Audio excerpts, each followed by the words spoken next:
ওরা তো আসলে নাই, ভার্চুয়ালি তারা একটা মরা পার্টি, মানে এখন মানে দৃশ্য তো বলছি আর কি, ভেতরে ভেতরে থাকতে পারে। তারা কোথাও নাই, কোনো কর্মসূচি নাই, কোনো সমাবেশ নাই।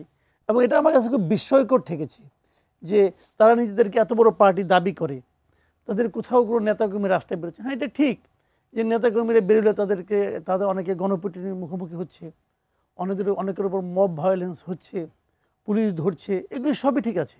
তো এগুলি বিরোধী দলের উপর আমাদের এই ভূখণ্ডে কবে হয় নাই? সবসময় হয়েছে। গত 15 বছর কি বিএনপির কেউ রাস্তায় নামতে পারতো? গত আওয়ামী লীগের আমলে কি জামাতের কেউ রাস্তায় নামতে পারতো? জামাতের 3 জন লোক বসে একটা হোটেল, এক রেস্টুরেন্টে বসে খাচ্ছে, ওইখান থেকে ধরে নিয়ে গেছে যে তোমরা মানে সরকারকে সরকার বিরোধী চিন্তা করছো। তা চিন্তাও তারা অনুসরণ করতে পারতো। তো এরকম ঘটনা তো আমাদের এখানে কম হয় নাই, তারপরে তো তারা ছিল। আমি আওয়ামী লীগের কোনো অস্তিত্ব দেখি নাই। আওয়ামী লীগের অস্তিত্ব হলো দেশের বাইরে। কেন দেশের বাইরে তারা গেছে? আমি এটা আওয়ামী লীগের সমালোচনা করে নিই, তারপরে আলাপটা করি। তারা দেশের বাইরে কেন বাইরে হলো? এই কারণে যে তারা এত ইনকাম করছে, এত চুরিচামারি করছে, এটা তো ভোগ করতে হবে। এই ভোগ করার আকাঙ্ক্ষায় বাইরে। আমি দেশে থাকি, হয়তো জেলে যাব, জেল থেকে হয়তো একদিন মুক্তি পাইলেও পাইতে পারি, যদি পাই ততদিনও তো আমার এই টাকা পয়সা আমি ভোগ করতে পারলাম না। এই জন্য টাকা ভোগ করার জন্য সব তারা বাইরে চলে গেছে। এমন লোকগুলো, এই লোকগুলো করাপ্ট, এই লোকগুলোই দেশের শত্রু, কোনো সন্দেহ নাই।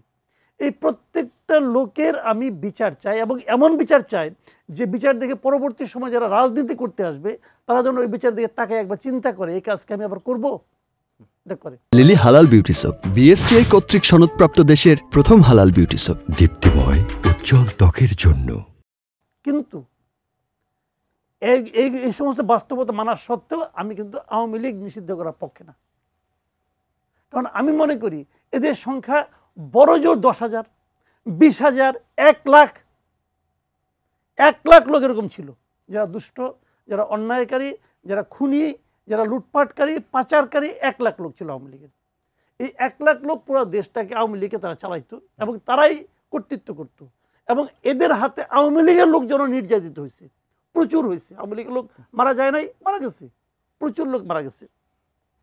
তো এবং তারপরে আওয়ামী লীগের সংখ্যা কত? আমি মনে করি আওয়ামী লীগের নেতা কর্মীর সংখ্যা এই দেশে মিনিমাম 50 থেকে 1 কোটি লাখ, মানে 50 লাখ থেকে 1 কোটি মতো হতে পারে। 50 লাখ তো হবেই আমার ধারণা। যেটা এই যে বাকি যারা আছে তাদের জন্য আপনি যদি আওয়ামী লীগকে নিষিদ্ধ করে দেন, তাদের জন্য আপনি কি রাখলেন? তারা কি করবে? তারা কি জামাতে জয়েন করবে? তারা কি এনসিপিতে জয়েন করবে? অথবা তারা কি বিএনপিতে জয়েন করবে? তারা তো ওই আদর্শে বিশ্বাস করে না। তারা কীভাবে জয়েন করবে?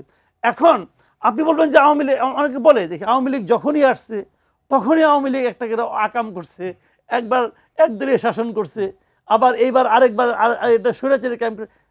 এই কথাগুলো কিন্তু মিথ্যা না, আমি কিন্তু এগুলিকে বাদ দিই না, এগুলিকে আমি অস্বীকার করি না।